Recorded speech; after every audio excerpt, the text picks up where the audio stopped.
Hey, what's going on? Welcome to the 2 Hour Grind. I'm your host, Nate, and today I'm going to be drawing and rendering this Freddy Krueger piece. I've been doing horror icons. Got Jason from Friday the 13th already up. Got Scream, Ghostface already up. If you haven't seen either of them, go check them out on my channel. Thanks, guys. So today is going to be the third of this series, and I'm going to try to hit that fourth one next week. Hopefully, if time permits, time better permit. So I did a nice sketch of Freddy the other day, and I kind of was trying to figure out exactly how I wanted him to look, right? I'm doing horror icons, which actually ended up kind of being some of the slasher film icons from the 80s more or less than horror. I guess Freddy's kind of the most horror-esque. Jason's just kind of slasher, and Scream is kind of a slasher, not too scary. I remember when I was a kid watching some of the Freddy Krueger movies, and there was the one my sister made me watch when I was little. But he's like eating people as meatballs off a pizza or something, or they're all meatballs on the pizza, and he stabs one in the head with his claw. It freaked me out when I was a kid. I mean, now it's silly and looks ridiculous, but you know, when I was a little kid, I was like, what the heck? I'm gonna be working on him today. Sorry about the backstory. How I usually work, it's gonna be pencils first. I'm gonna transfer him to a better piece of paper because I like to work on grayscale paper. That way, when I put those highlights on and things, they really can kind of pop off the page. So I'm going to do that first. First step. Second step is rendering. It might be markers throughout. I might do the background a little bit separate from the foreground. Try to differentiate the things to make him pop off because he is the focal point. And I want to set that background in the background. And then final touches, wrapping it all up. Adding that last step is going to be the line work. So I'll ink the line work over top with that solid black. And I'll probably touch some areas up to, like, you know, unify the piece and bring it all together. So here we go. Step one, transferring it to another paper and penciling. I do lay down the very first stages of value on these when I do this.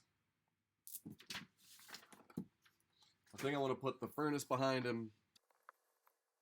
I'm going to angle him just the tiniest. Some parts will change too, right? This is just like kind of my guide. So I work up sketches and then I just transfer it. Light table works great. Had this thing for years.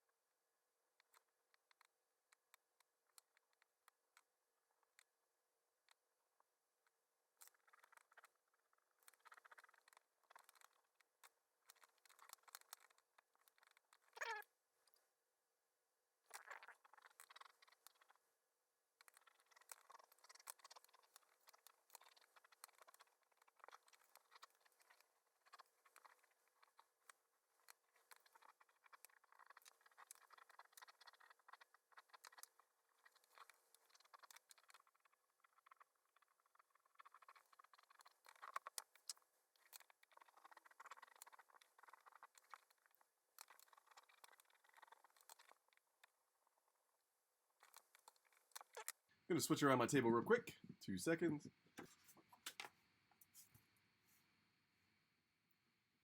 And I got my sketch. Might have made this one a little too long. I think that would have been the edge.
So laying in the pencils.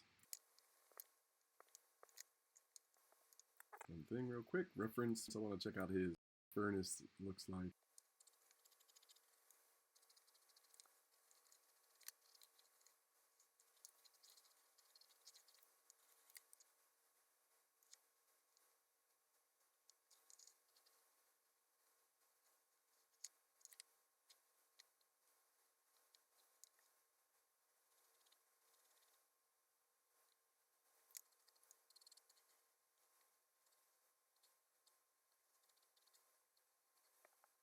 So background, I just kind of laid it in. He's gonna have his furnace behind him, and it's got teeth, it's opening, it's got fire. The light source is gonna be here. That's why I got the heavier shadow values over on this side. Kind of blocked in already.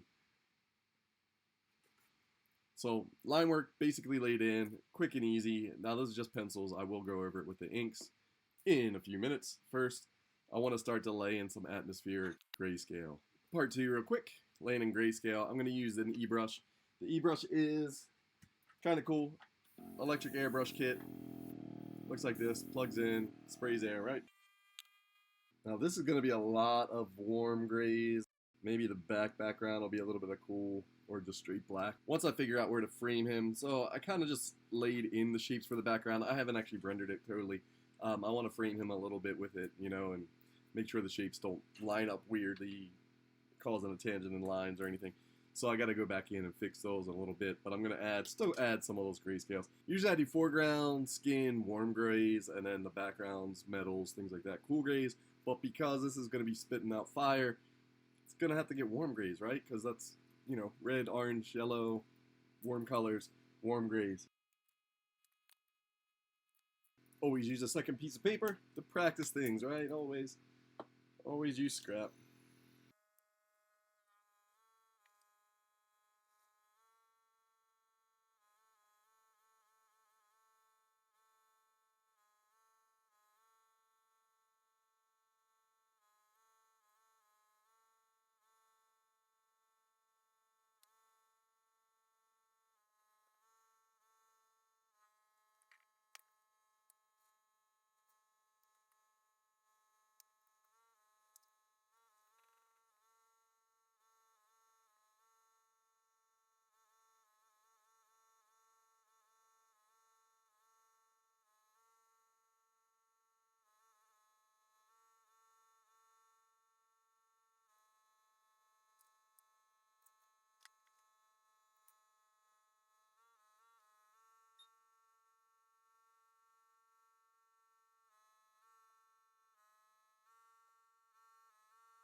Alright, it kind of looks a mess right now, but that's okay. This is what I wanted, right? I kind of laid in this like really light gradient in areas where I can then go in and I'll be able to add his greens and his reds over top and really bring that out.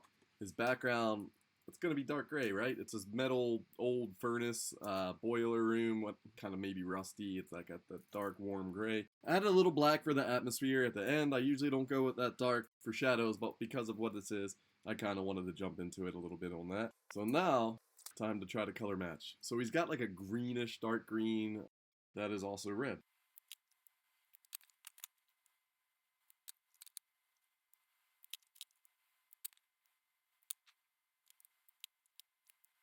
Feel like I should know these all by now, right? I do this every single time. I should know all my colors pretty good, but I still like to just blend and see what I'll get and see if it works for where I want it to work for.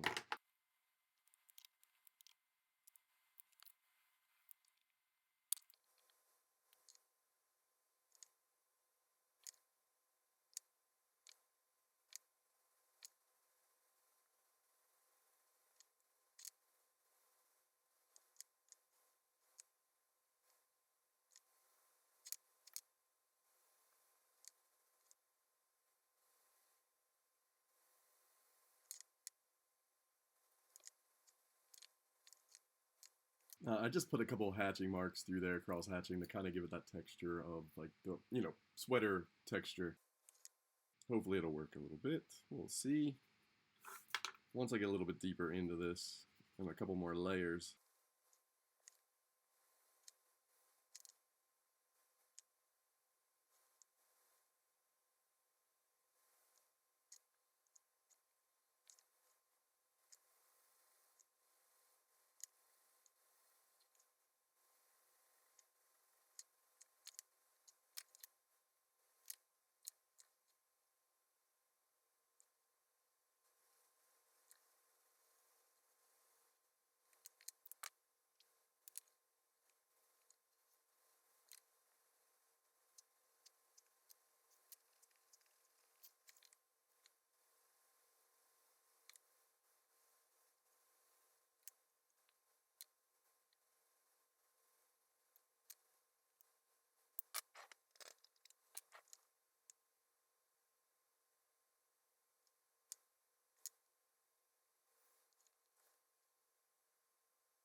Another tip that I'll give you guys, always go lighter. It's easier to go darker than go reverse, right? It's hard to go backwards, especially when you're doing markers and things like that. So sometimes I'll start really light, and sometimes I'm like, oh, I didn't need to do 3 layers of that, but sometimes it comes in handy, and it makes it look nice. Gives it a better gradient sometimes. But so this green is way too bright, so I'm gonna have to tone it down with some tans, I think, once I get into this. Get a couple more layers down.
Alright, so his glove is kind of like metals. It's metal, so it's got like the yellows, the oranges, the reds in it. And it's going to be reflecting light too, which is going to be kind of a challenge. Um, so here we go. It does get pretty dark though. I guess it's got, you know, burn marks or something on it in the images I was just looking at of him.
Alright, so that's one of those that's going to line up that I don't want to happen, right? So I drew this line, and it almost lines up right where the red and the green meet. So I got to change it a little bit so it doesn't meet. I don't really want that like tangent, that like two of them, the juxtaposition between the two, I guess.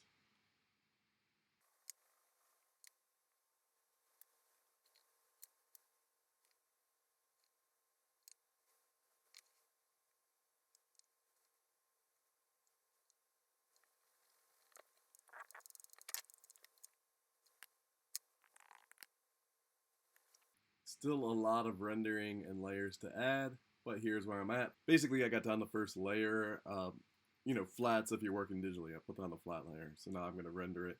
I did render the pants a little bit. It'll get a couple more layers, and I did render the hand a little bit. It got a few layers, but the rest Didn't really touch much besides making those directional lines to hopefully kind of bring it forward, and we'll see how it works. Coming back in about 2 seconds. Alright, here we are, part 2. Continuing to add the layers of value. Going to try to hit the background real quick. Do a couple other things.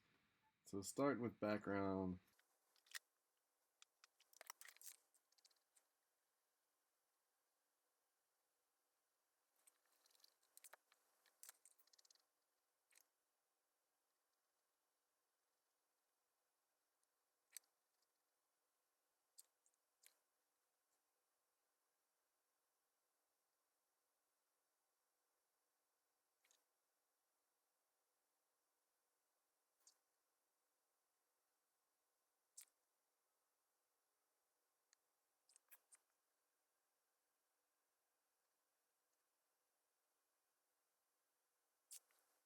Alright, I just noticed like that kind of gets drowned out a little bit. So what I'm going to do is just put some hands, in the fire, in the furnace. It's just going to be a couple of them in the background.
So I'm putting down a layer of yellow over top of the grayscale, and then it'll get some orange and reds mixed in all the way to make it look like it's on fire, right? Gonna give him a nice orange glow. Do some more of the shadows on the side. I'm gonna use warm grays for his shadows, right? Because it's all hot in there.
Making some progress. Stopping point for now.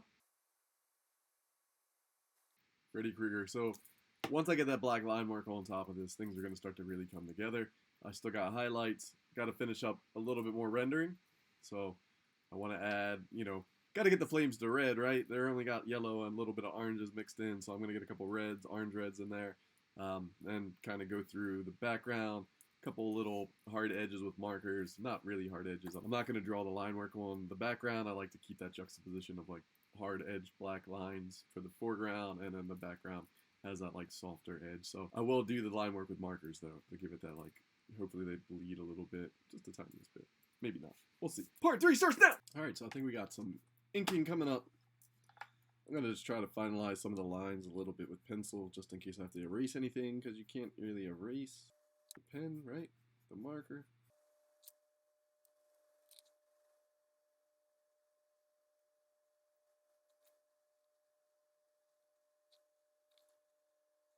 I won't actually use markers because I like to have the figure pop out, or whatever the focal point is to pop out, so I'll use just regular pencils in the background.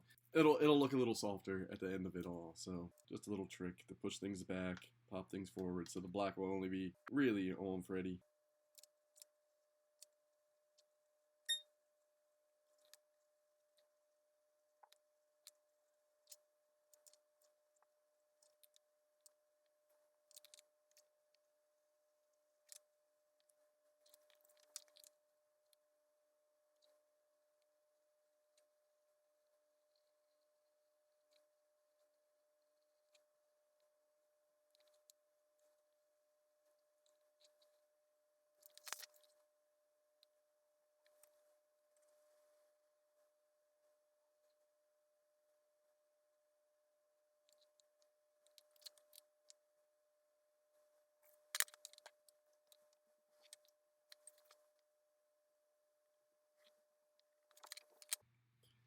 Now, this is going to come into play a little bit right here, is when I talked about lines, you don't want them to line up right to each other, right? Like the top of his hat with this line coming in from the background. I don't want them to be the straight line going straight across, but where the ruler line just went, it would be. So I won't actually draw most of that line. It's going to be kind of melting.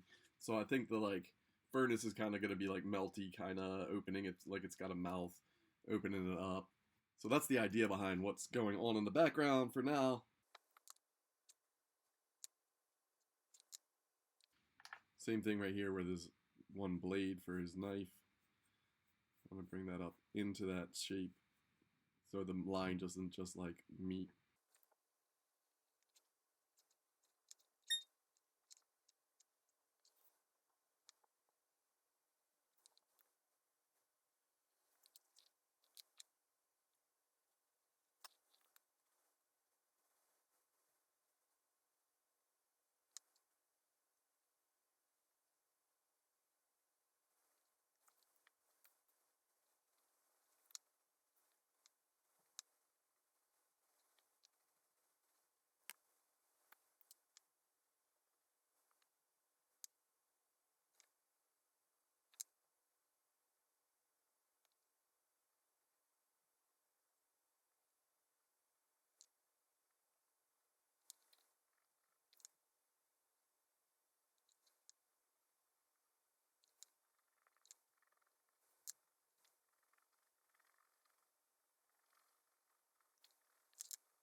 Alright, so we're going to start with the line work now. I'm going to go through and put a thick outline, just the silhouette of his shape with the black first.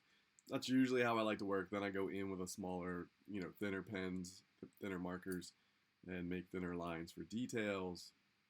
It's just how I work. It's not the way, end all be all, or however. It's not the only way to work. It's just the way I work. So I'm going to jump into doing that first step.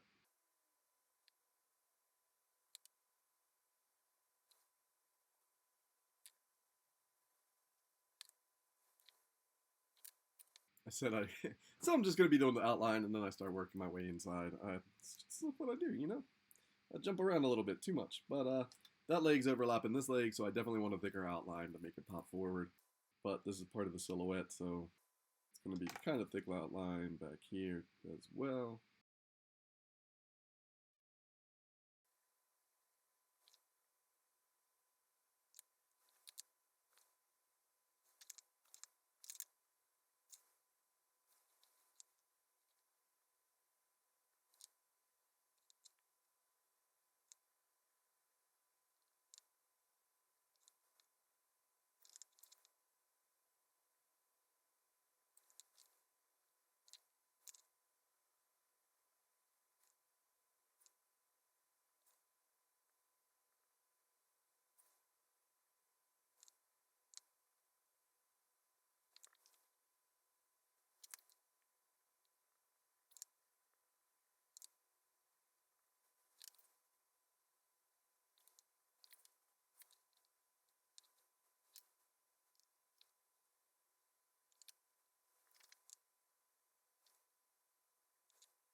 So going over top of the airbrush. Now this is new because this didn't really, I haven't seen this yet, but like it's really leaving some streaks where I went over top of where I sprayed. So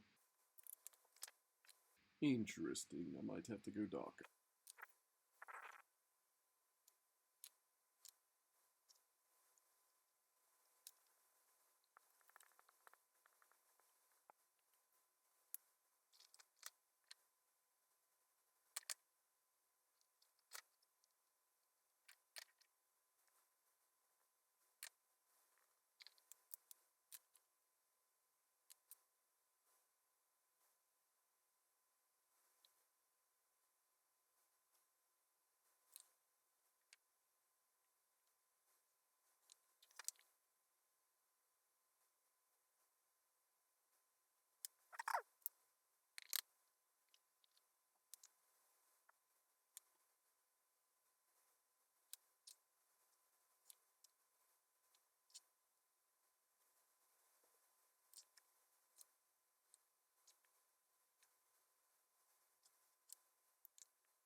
Now, one of the things I like to do when you put it on the white acrylic with like the Uni Posca or with your Molotov, you can then go over top of it with your marker and actually like, you know, colorize the line.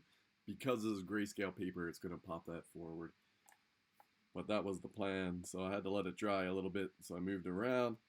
We'll see how it works. The other thing I talk about sometimes with the Uni Poscas, and it doesn't show up all the time, but the opaqueness. And you can see how right through it, around the arm where I put it down. Sometimes it gets a little bit thin, so it does make a cool effect if you're going for that effect. If you're not, it's kind of a pain in the butt, but you fix it, right? So I'm gonna go back over it again and like make his line work white around his actual body. It's one of the things I like to do every once in a while with pieces as like a final step.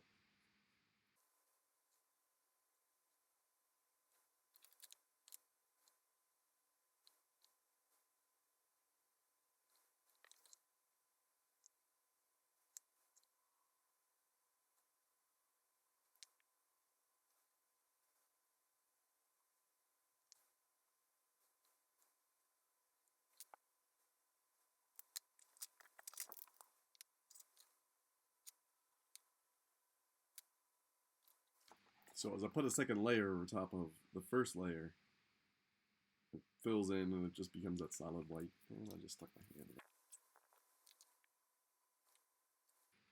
It's going to have an accidental glow feature going on, but hopefully it'll be cool.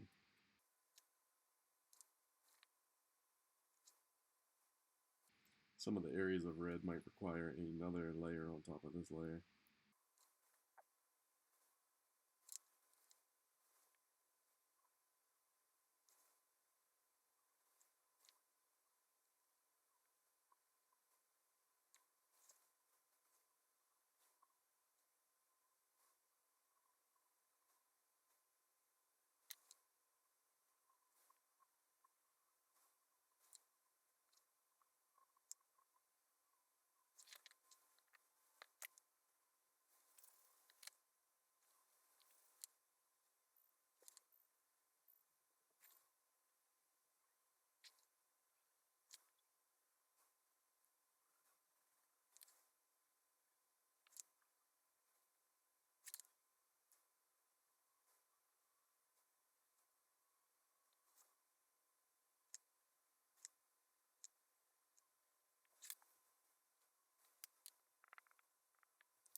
So after I put the Uni Poscas down, or the white, whatever one it might be, the white acrylic paint, so it sits on top, I go back in with my black line work because sometimes, you know, it bleeds over, right, where the line work was, so I got to go back in and I want to, like, bring that back on top of it. So that's what I'm doing now, just that outside area where I put down the white. But sometimes it draws on top of it and sometimes it peels it up, so...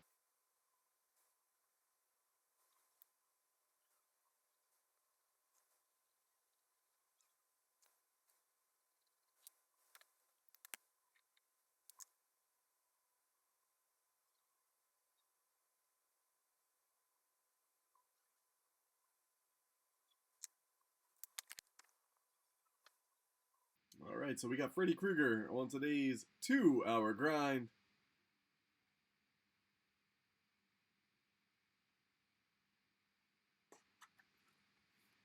He's definitely a candidate of scan in and put some extra layers on top.